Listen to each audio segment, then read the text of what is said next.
Yang dikasihi Tuhan, mari kita akan bersama-sama membaca satu bagian firman Tuhan yang terdapat di dalam Lukas 13 ayat 6 sampai dengan ayat yang ke-8 yang berbunyi demikian. Lukas 13 ayat 6 sampai dengan yang ke-9 yang berbunyi demikian. Lalu Yesus mengatakan perumpamaan ini, seorang mempunyai pohon ara yang ditumbuh di kebun anggurnya. Dan ia datang untuk mencari buah pada pohon itu. Tetapi ia tidak menemukannya. Lalu ia berkata kepada pengurus kebun anggur itu, "Sudah 3 tahun aku datang mencari buah pohon ara ini dan aku tidak menemukannya. Tebanglah pohon ini. Untuk apa ia hidup di tanah ini dengan percuma?" Jawab orang itu, "Tuan, biarlah dia tumbuh tahun ini lagi. Aku akan mencangkul tanah sekelilingnya dan memberi pupuk kepadanya. Mungkin tahun depan ia berbuah. Jika tidak, tebanglah dia." Orang-orang yang berbahagia dan mendengarkan firman Tuhan menyimpan dan melakukannya di dalam kehidupannya. Bapak Ibu Saudara sekalian, belum lama ini saya ngobrol-ngobrol dengan teman saya. Waktu kami ngobrol-ngobrol, dia menceritakan sebuah kejadian yang ada di pabrik dan di mes kerjanya. Di sana dia melihat ada seorang gelandangan yang mungkin bisa dibantu lagi ya. Seorang gelandangan yang tidur selalu di dekat mesnya dan dekat pintu pagar untuk masuk ke pabriknya. Lalu dia melihat kasihan juga ya, gelandangan ini masih muda. Maka dia punya inisiatif. Dia ngomong, "Udah, suruh masuk aja gelandangan itu tinggal di mes ini dan menikmati segala mungkin dia bisa menolong kita." Saudara perhatikan baik-baik ya kalimat teman saya. Ada gelandangan yang ada di mana? Di luar pintu pagarnya. Gelandangan ini layak nggak masuk ke dalam pabriknya? Layak nggak? Nggak layak ya. Seharusnya dia harusnya diusir loh. Tapi dia diizinkan masuk. Di mana yang tidak seharusnya dia ada. Nah, setelah masuk, dia berharap si gelandangan ini bisa merubah pola pikirnya, kehidupannya. Mungkin bangun pagi, tidur lebih cepat, bisa bantu beres-beres, bisa menjaga keamanan. Di mana? Di pabriknya. Tapi ternyata gelandangan ini setelah setahun lebih tinggal, dia makan di sana, dia menikmati fasilitas di sana. Apa yang terjadi, saudara? Dia tetap aja gak berubah, tidur malam, bangun siang, disuruh bantu gak mau bantu.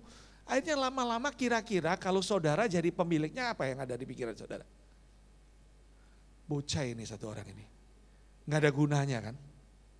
Mendingan dibuang, bener gak? Gak tahu diri, ini namanya mencaisi ini, gak tahu diri ini. Ya gak tahu diri. Nah saudara,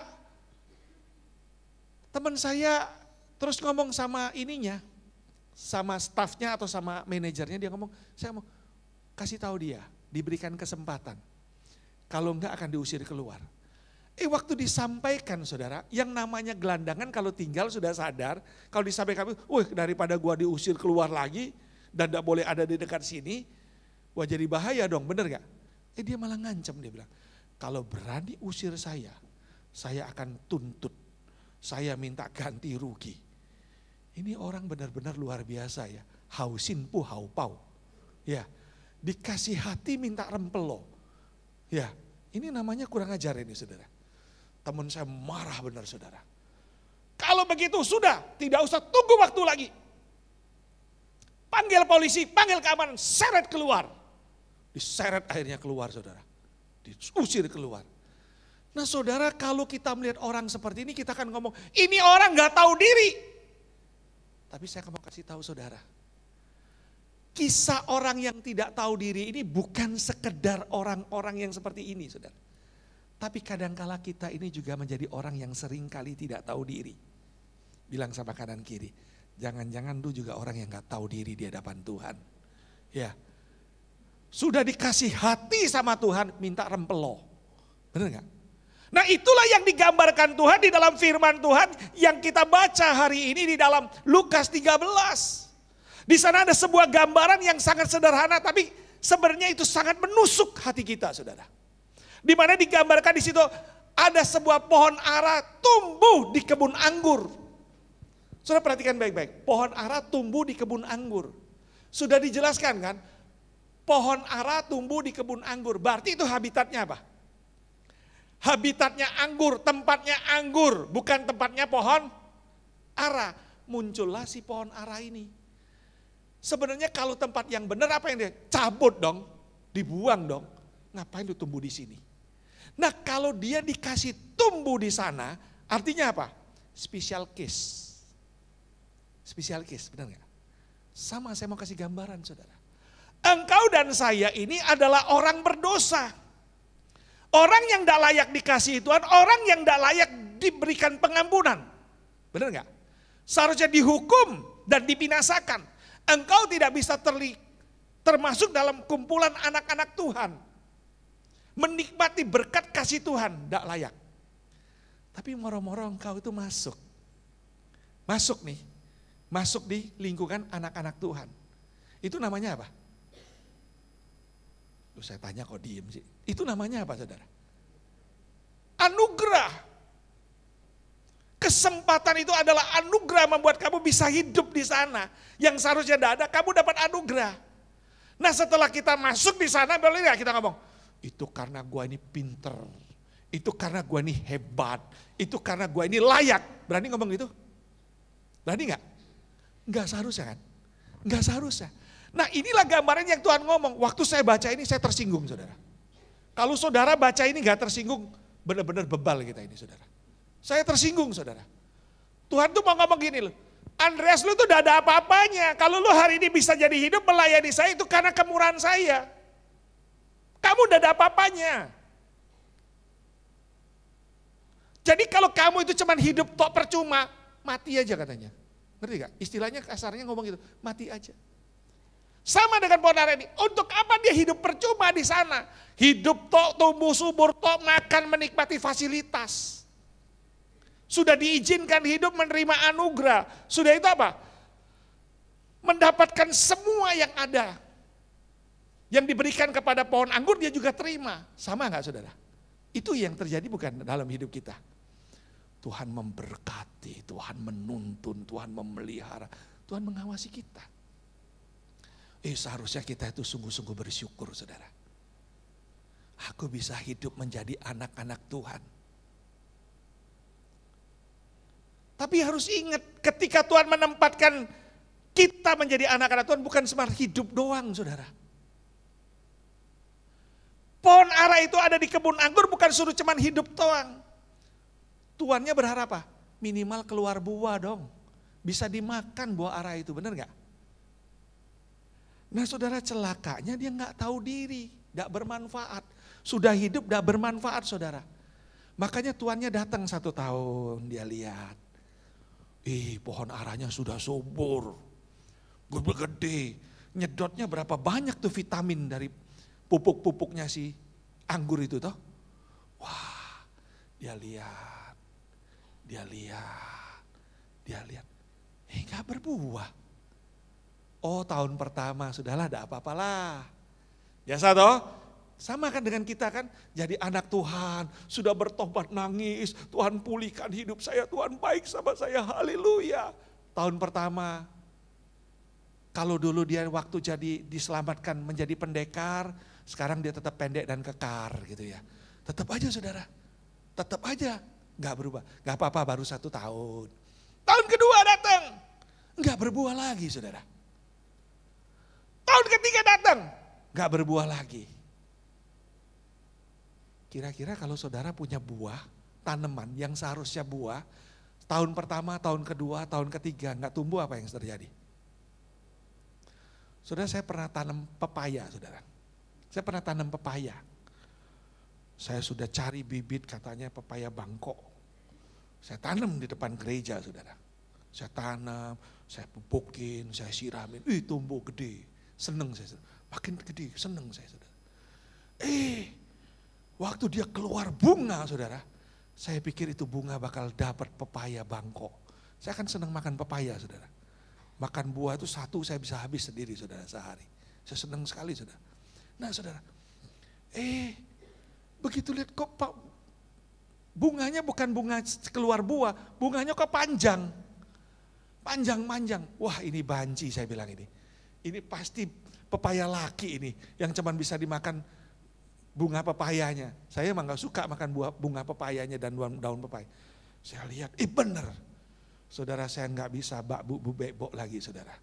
Besoknya apa yang terjadi saudara? Saya ambil golok, slap, langsung saudara. Saya tebang dari pak gitu saudara. Saya cangkul, saya buang saudara. Percuma lu hidup gede-gede. Saya tanam, pupukin, ternyata lanang banci saudara. Sama halnya dengan firman Tuhan katakan, pohon ara itu sudah 3 tahun. Gak berbuah-berbuah. Dilihat dengan sabar. Ditunggu dengan sabar. Tuhannya gak minta berbuah banyak, gak minta berbuah banyak. Minimal berbuah. Berbuahnya gak banyak, 1 aja gak apa-apa, 2 juga. Tapi waktunya musim berbuah ada buah. Setidaknya ada buah yang dinikmati. Coba baca baik-baik, ada gak? Tuhan yang ngomong gini, aku mengharapkan pohon aranya berbuah lebat, ada gak? Enggak, berbuah. Hanya dia berharapkan berbuah. Saudara, ini juga gambaran yang firman Tuhan sampaikan kepada kita. Kalau engkau sudah diselamatkan, menerima anugerah Tuhan. Yang tadinya kamu tuh tidak layak jadi anak-anak Tuhan. Kau menjadi anak-anak Tuhan, diselamatkan Tuhan dengan apa? Dengan sebuah pengorbanan yang luar biasa saudara.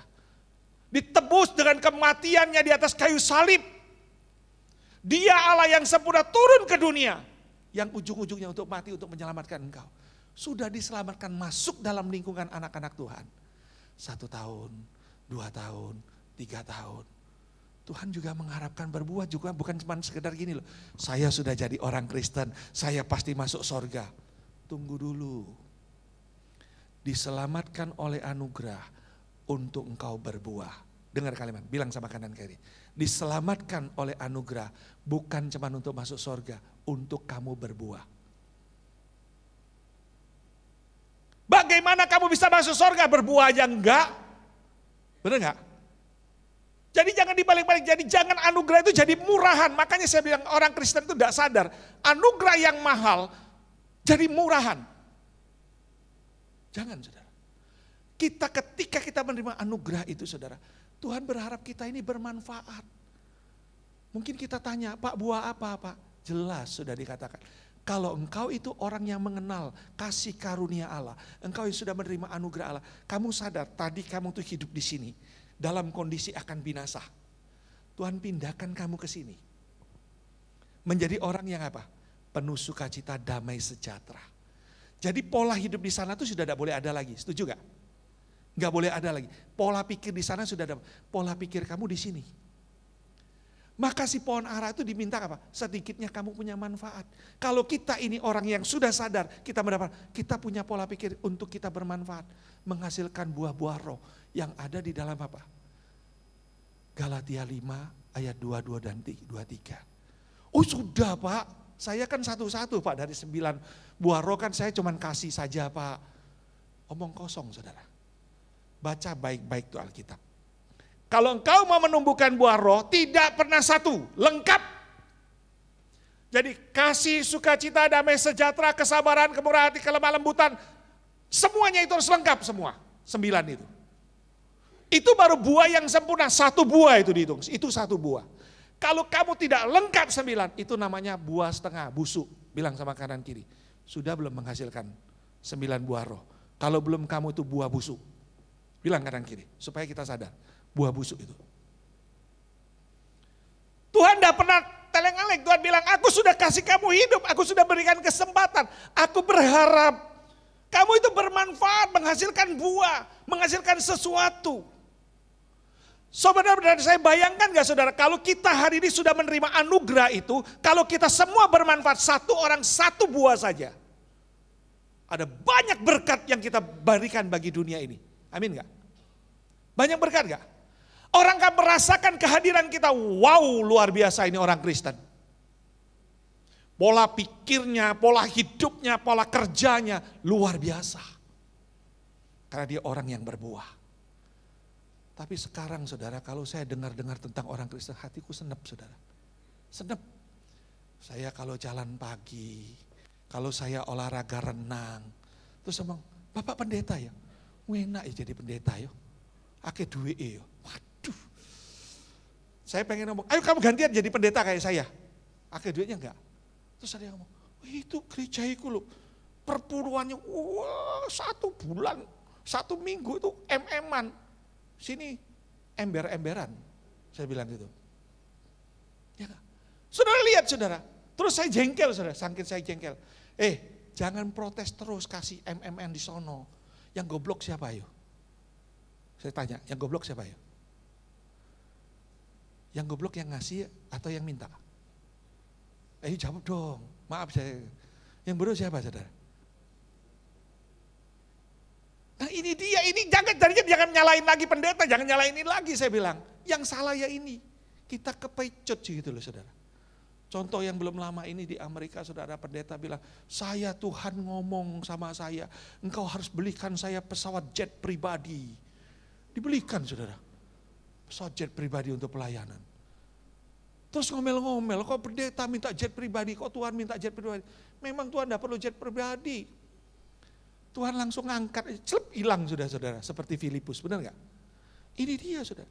Nah jangan kita tertipu, saya mau ngomong saudara, waktu kita itu diberikan kesempatan, waktunya kita berbuah. Waktunya berbuah harus berbuah. Pertanyaannya hari ini, sudah berapa lama kamu jadi orang percaya, sudah berapa lama kamu menerima anugerah Tuhan, buah apa yang sudah kau hasilkan dalam hidupmu? Adakah 9 buah roh itu muncul dalam kehidupanmu? Tidak mungkin kau bisa mengasihi kalau kau tidak pernah menerima kasih Allah. Tidak mungkin kau lemah lembut kalau Tuhan tidak pernah lemah lembut kepada engkau. Tidak mungkin kau sabar kalau kau tidak pernah merasakan kesabaran Tuhan. Tidak mungkin kau mengampuni kalau kau tidak pernah melihat pengampunan Tuhan yang begitu besar. Dikala kau tidak layak diampuni, tapi Tuhan mengampuni. Maka itu saudara, ketika engkau benar-benar sadar dengan konsep itu saudara. Oh iya, aku dituntut manfaat, maka aku harus menghasilkan buah. Jangan sampai ketika aku tidak menghasilkan buah, aku menjadi parasit tok, hanya menikmati berkat Tuhan, menikmati kasih Tuhan di lingkungan anak-anak Tuhan.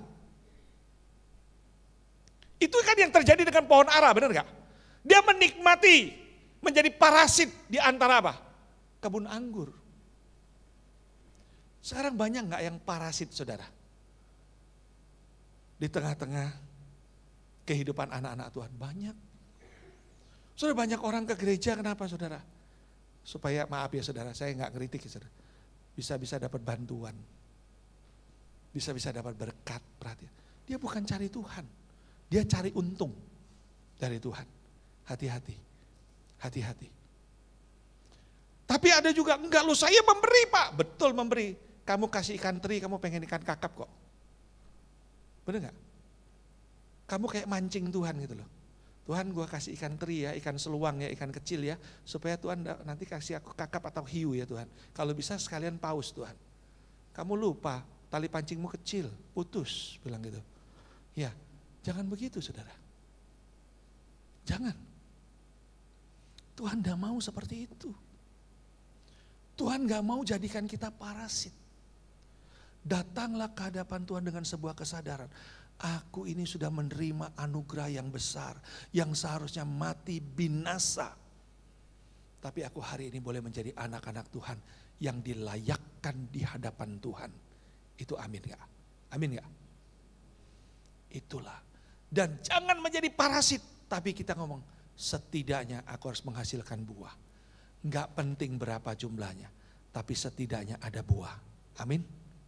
Bilang sama kanan kiri, setidaknya mulai pulang dari sini ada buah ya. Ada buah. Ada buah. Kalau sampai Tuhan datang, berulang kali Tuhan datang dan tidak menemukan buah dalam kehidupan, jangan salahkan Tuhan, bilang tebang. Untuk apa itu hidup? Dengan percuma. Menakutkan saudara. Tebang Tuhan bilang. Kalimat itu waktu saya baca itu sangat menusuk dalam. Tuhan bilang, tebang, buang. Seolah-olah untuk apa sesuatu yang percuma itu ada.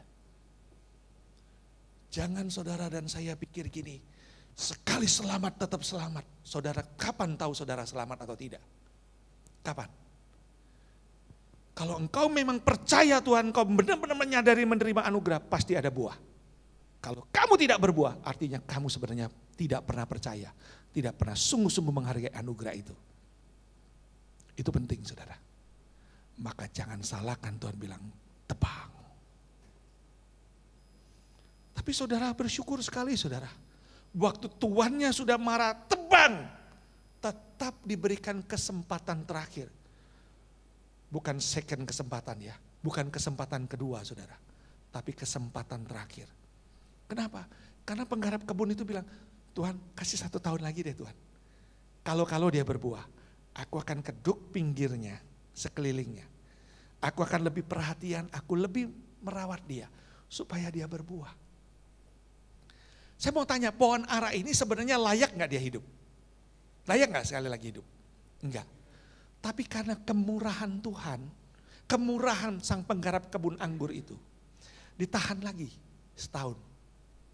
Lebih diperhatikan, bukan karena dia kebagusan saudara. Dia layak diperhatikan, tapi diharapkan dia berbuah, dikasih pupuk, dirawat dengan baik, lebih secara khusus kan. Ada perhatian khusus gak akhirnya? Perhatian khusus. Tapi kalau dia masih lupa diri, dia pikir, lihat loh, saya loh, enggak berbuah aja diperhatikan khusus, apalagi berbuah, enggak usah berbuah aja. Padahal dia udah sadar sebentar lagi apa? Ditebang. Kalau tetap tidak berbuah ditebang. Saya pernah mikir enggak saudara? Itu juga Tuhan lakukan kepada kita. Saat engkau menjadi orang-orang yang menerima anugerah, engkau tidak berbuah, hidupmu enggak berubah, hidupmu tidak lebih baik dari orang yang tidak percaya Tuhan. Terus kamu ngomong gini, aku loh jarang doa, jarang apa aja, Tuhan baik banget loh. Tuhan berkati bisnisku, Tuhan berkati keluargaku. Ingat, hati-hati, jangan kesenangan saudara. Jangan-jangan itu kesempatan terakhir untuk kamu, supaya kamu berbuah. Bisa gak?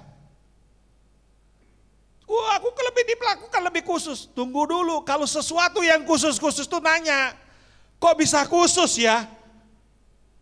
Sudah tahu gak sesuatu yang khusus itu di dalam dunia ini selalu ada kelainan sehingga diperhatikan khusus. Kalau anak punya kelainan dikasih perhatian lebih apa? Lebih khusus. Kalau kamu ada kelainan jiwa diperhatikan lebih apa? Khusus. Bilang sama kanan kiri, sama. Kalau kamu diperhatikan Tuhan khusus, hati-hati. Hati-hati. Jangan kesenangan. Jangan lupa diri. Harus perhatian, kenapa? Tahu-tahu saudara tidak berbuah lagi, jangan salahkan Tuhan menebang engkau. Kenapa? Engkau tidak tahu diri. Saudara hari ini siapapun di antara engkau, sadar gak? Apa buah engkau? Apakah kau sudah menikmati anugerah sekian puluh tahun? Buah apa yang sudah engkau hasilkan dalam kehidupan kau? Tuhan tidak nuntut banyak. Tuhan tuntut buahnya hasil. Ada. Kalau tidak jangan salahkan Tuhan. Seperti pohon ara itu. Tuhan tebang. Memang kisah ini tidak diselesaikan, ditebang atau tidak. Tapi kisah ini mengajarkan kepada kita. Tuhan tidak pernah main-main. Tuhan memberikan anugerah, tapi Tuhan juga tegas kepada kita. Tuhan itu lembut, tapi Tuhan itu juga tegas. Saudara, apa yang kita pelajari dari firman Tuhan hari ini? Ada 3 hal penting. Yang pertama saudara, kita harus sadar diri kalau hari ini kita bisa menerima berkat anugerah Tuhan. Bukan karena kita layak. Kalau engkau dan saya hari ini menjadi anak Tuhan, kalau engkau hari ini bisa melayani, kalau engkau bisa hidup dengan penuh damai sejahtera, ingat itu bukan karena kamu hebat. Bukan. Itu karena anugerah. Bilang sama kanan kiri, semua yang kita nikmati hari ini, semua hanya karena anugerah. Hanya karena anugerah. Tapi yang kedua dikatakan, anugerah yang diberikan bukan buat kita lupa diri. Jadi jangan lupa diri. Siapa dulu? Jangan. Ya, ingat, tetapi setidaknya ada hasil yang kamu hasilkan dalam hidupmu. Boleh gak coba tanya kanan kiri, apa hasilmu sebagai anak-anak Tuhan dalam dunia ini? Apa yang sudah kamu hasilkan? Terserah, jiwa, pelayanan, karakter, berkat, kehidupan bagi orang lain. Ada enggak? Ada enggak? Ini perlu kita pikirkan. Bukankah di dalam Matius 7 ayat 21 sampai dengan 23. Bukan orang yang berkata Tuhan, Tuhan. Akan masuk kerajaan sorga. Tapi apa?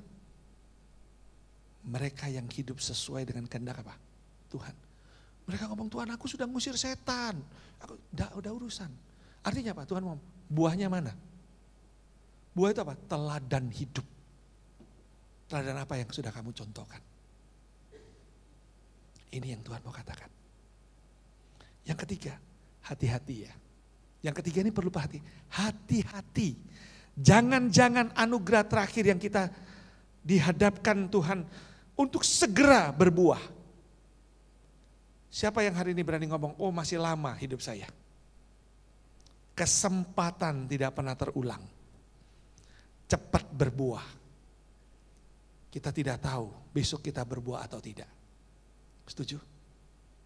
Saya selalu ngomong, saya baru-baru ini ditanya sama jemaat, Pak, lu ngurusin gereja aja gak selesai-selesai loh Pak.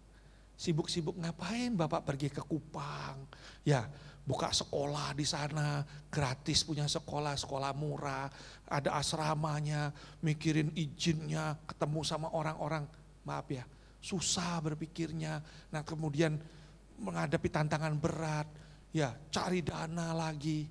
Saya bilang enggak, saya kepingin berbuah. Setidaknya kalau saya bisa mengubah orang Kupang menjadi orang yang sukses. Mereka pulang, ada buah karya anak-anak Tuhan untuk kemuliaan Tuhan. Amin enggak? Kami 12 tahun melayani di Kupang. Dari 2008 sampai sekarang. Dan kami menghasilkan 120 orang yang bisa sekolah di Jawa, menjadi hamba Tuhan, menjadi guru, menjadi pegawai negeri di sana. Bangun gak? Akan bangun. Dan menjadi kebanggaan pemerintahan sana. Kalau ada sekolah di Kupang. Sekarang kami membangun lagi di Kalimantan. Kami membangun lagi di Nias. Sama, pola yang sama. Besar gak dananya? Besar. Tadi duitnya dari mana? Dari Tuhan. Kalau engkau mau kerja, pasti ada pekerjaan Tuhan itu dicukupkan. Sekali bangun saudara, nggak bunyinya itu bukan 1-2 juta. M. Tapi saya bersyukur. Ketika lihat hasilnya, wow. Saya senang sekali saudara belum lama ini saat mengadakan camp pemuda remaja lomba cerdas-cerdas Alkitab. Anak-anak kami dari Kasih Karunia Kupang, juara 1 dan 2. Dapat Apple. Merek Apple, 1 laptop sama tab, handphone Apple. Luar biasa. Bisa dapat seperti itu saudara. Anak daerah, amin gak? Saudara, siapa yang dimuliakan? Tuhan. Gak ada nama gereja saya, gak ada nama saya. Yang dimuliakan apa? Sekolahannya itu. Siapa? Sekolahan Kristen, sekolah teologi, SD, SMP, SMA, Kristen Kasih Karunia. Amin gak? Dimuliakan Tuhan. Ini yang harus kita kerjakan. Sekarang saya mau tanya saudara, bayangkan gak kalau semua kita ini jemaat ini berbuah, menghasilkan sesuatu. Bisa meninggikan nama Tuhan gak? Meninggikan nama Tuhan. Ada banyak yang besar yang bisa kita kerjakan saudara. Dari buah yang kecil. Saya belum lama ini ngomong saya punya mimpi baru. Setelah saya selesaikan semua, saya punya mimpi baru. Saya pengen membangun rumah orang tua. Bukan panti jompo ya saudara. Rumah orang tua. Karena 10 tahun ke depan, orang tua akan terlantar. Kenapa? Anak-anak harus kerja. Anak-anak suami istri harus kerja. Belum lagi anaknya, orang tua pasti sama suster. Maka kalau orang tua sama suster, nikan wowokan nih lama-lama gua pikun. Bener gak? Di sana harus disiapkan, dibentuk kurikulum, dibentuk supaya mereka tetap hidup sebagai manusia adanya. Saya berdoa Tuhan kalau Tuhan izinkan. Banyak yang nanya, berapa Pak? Gua kagak tahu. Itu tidak bisa, oh Pak di desa Pak. Percayalah kalau kamu buka di Terawas sepi, nggak akan ada yang datang. Karena orang butuhkan itu orang mana? Orang kota, bukalah di kota. Nggak perlu besar. 1.500 cukup, bangun 4 lantai pakai lift gitu loh. Bener nggak? Sama tuh harganya, bener nggak? Sama. Pak nggak ada sosial ya? Pasti sosial lah. Yang itu di atas, yang di bawah bayar. Untuk apa? Bukan bayar cari untung, untuk operasional makannya mereka. Kalau ngarapin terus dari orang, gak akan hidup. Benar gak? Ini dia saudara, ini yang harus kita. Nah saya pikir, coba bayangin gak? Kalau kita ini semua, orang percaya kita, aku sudah menerima anugerah keselamatan. Anugerah yang aku terima, jangan aku telan sendiri. Aku pikirkan supaya anugerah itu dirasakan oleh orang-orang lain. Besar gak pekerjaan yang bisa dia lakukan? Besar saudara, betapa besar hal yang bisa engkau kerjakan. Bayangin ya, kita kalau di sini ada 100, satu orang kumpuli cetiau, ada berapa? Cepek tiau. Kalau mau kita jujur itu buah, tidak mungkin kita tidak kuat cetiau, benar nggak? Kita bisa lakukan banyak hal nggak? Banyak hal. Banyak hal yang besar bisa kita kerjakan. Inilah yang saya rindukan saudara. Firman Tuhan juga ajarkan kepada kita 3 poin. Sadar anugerah. 2, berbuah. 3, kalau enggak cepat berbuah kena tebang. Sudah kesempatan itu sudah berulang 2 kali. Enggak bisa berulang. Cepat tangkap saudara. Kalau sudah lewat hilang sudah kesempatan itu. Enggak bisa diputar balik. Siapa di antara engkau yang hari ini hadir bersama dengan saya? Yakin hidup engkau masih panjang. Kalau ini adalah kesempatan terakhirmu, coba tanya kanan kiri, buah apa yang sudah engkau hasilkan? Buah apa? Tanya kanan kiri, buah apa yang sudah engkau hasilkan? Kalau belum, ini saatnya berbuah. Saatnya berbuah. Nggak bisa diputar. Saudara, sebelum saya menutup firman Tuhan, saya ingin berbagikan satu kesaksian, ilustrasi. Saudara, ada sebuah kisah, ini iklan, tapi saya melihat satu hal yang sangat baik dari iklan ini. Karena jarum jam itu tidak bisa diputar. Dia punya waktu dekat dengan anaknya, tapi dia sia-siakan. Setelah dia sadar, dia pikir masih punya kesempatan, tapi ternyata kesempatannya sudah berakhir. Dia tidak bisa menikmati anaknya yang sukses, tapi dia hanya meninggalkan luka bagi anak-anaknya. Bagaimana dengan engkau? Mari kita lihat dulu. ผมอยากมีเวลามากกว่านี้ เวลาที่จะบอกลูกผมว่า ผมรักเขามากที่สุดในโลก ลุกขึ้นมา ลุกเหยียบนิดเดียว เราลูกผู้ชายน่ะ อยากใช้เวลาเข้าใจเขามากกว่านี้ โอ้โหฉันเห็นแกไปมั่วสุมบนดนตรีอ่ะนั่นแหละบ้านเพื่อน อยากฟังในสิ่งที่เขาอยากพูด แน่แล้วใช่ไหม ออกไป อยากคุย อยากฟังเพลงของเขา อยากขอโทษ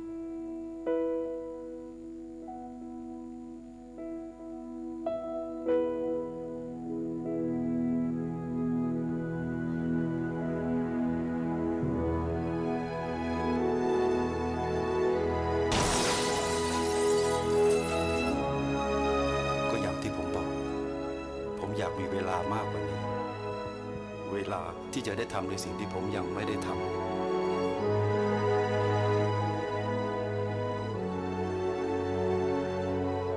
เวลาที่จะรักและดูแลเขามากกว่านี้ Saudara lihat, kita tidak tahu kapan kesempatan kita. Tuhan sudah memberikan kesempatan berulang kali bagi bangsa Israel. Ketika mereka keluar dari Mesir sampai ke padang gurun. Tapi mereka tidak pernah berubah. Sampai mereka masuk taman Kanaan, mereka tidak berbuah. Tuhan tidak segan menebang mereka, membiarkan 10 suku hilang. Tuhan tidak segan membuang mereka ke Babel, 70 tahun pembuangan. Kalau engkau dan saya hanya cangkokan, yang dicangkok Tuhan menjadi orang yang menerima anugerah keselamatan. Tuhan sudah memberi berulang-ulang kali waktu bagi engkau dan saya untuk berbuah dan bertumbuh dalam hidup. Kita tidak tahu berapa lama waktu yang Tuhan berikan bagi kamu. Kalau hari ini adalah hari terakhir, maka hari ini juga engkau harus berbuah. Sebelum terlambat, pulang dari sini harus berbuah. Jangan tunda, jangan tunda. Karena tidak punya kesempatan lagi. Tidak punya kesempatan lagi. Tidak bisa diundur lagi. Sama yang Tuhan lakukan kepada orang-orang di zaman Nuh. 120 tahun Tuhan tunda untuk membinasakannya. Tapi Tuhan sabar menanti. Tapi akhirnya Tuhan lakukan juga. Hari ini kita tidak tahu. Dunia makin hari makin kacau. Tapi dunia tidak menjadi tujuan kita. Tujuan kita berbuah hari ini. Amin saudara. Hari ini juga kita harus berbuah.